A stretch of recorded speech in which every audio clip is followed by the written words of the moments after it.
Alexander Hamilton once said, writing under the pen name of Lucius Crassus, he said, quote, "To admit foreigners indiscriminately to the rights of citizens the moment they put in our foot on our country would be nothing less than to admit the Grecian horse," think Trojan horse, "into the citadel of our liberty and sovereignty." He later said something similar, talking about these foreigners will generally be apt to bring with them attachments, ... goes on to say, it's unlikely they will bring with them that temperate love of liberty.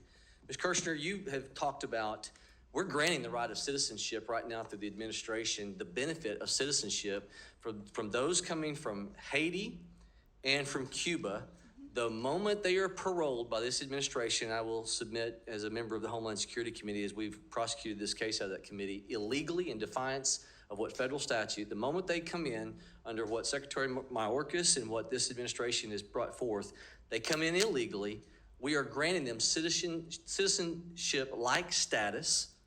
Hamilton, I just read how Hamilton warned us about that. Can you speak to, again, what we are giving them in terms of Social Security numbers and the benefits, if you can speak to that? Yes, sir. The parolees that are let in, they $30,000 a month. Yes. That's what our average is. That's $350,000 a year. Those are the ones flown in, and there are more that are being those that are flown flown in at the border. They are treated, for the purpose of federal benefits programs, they are treated like legal permanent residents. So for most people, that's green card holders. And that means that on day one, they get work permits. Well, they have to apply, but they get work permits. They're eligible for Social Security numbers. They're eligible for Obamacare. And with the social... I filed a bill on that, by the way. I'm sorry? That. I've joined a colleague in the Senate to file a bill to stop that madness on thank you, sir. Them being eligible for Obamacare. Keep going. And they're eligible for tax credits. I mean, we will give them back money when they file a refundable tax credits without tax liability. Exactly. So when they do pay taxes, they will get it'll be a net gain for the migrant.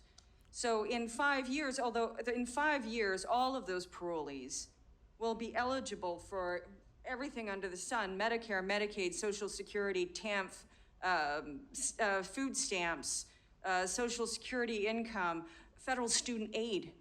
If your kid's going to college, they'll be eligible for federal government money to go to college. And that's just the parolees. For time's sake, I want to kind of reclaim my time here and say that's just for the parolees, the $30,000 a month that this administration is granting that type of status to.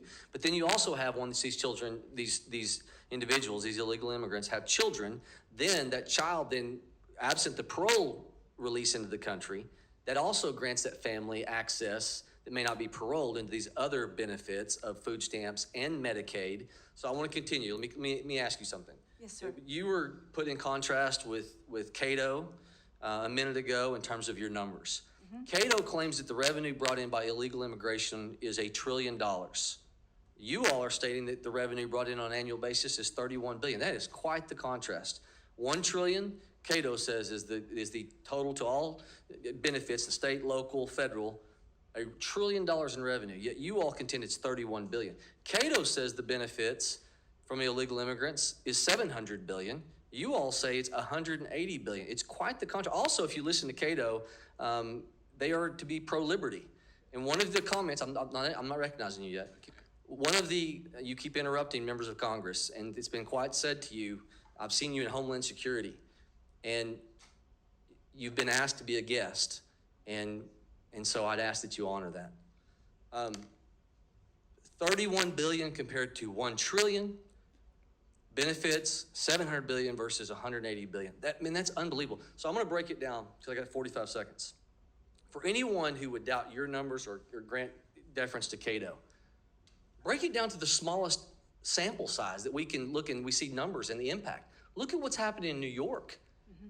They are suggesting Eric Adams, the mayor of New York, said, brace yourself. This is all wide, all government services. He told them, brace yourself from 10 to 15% cuts.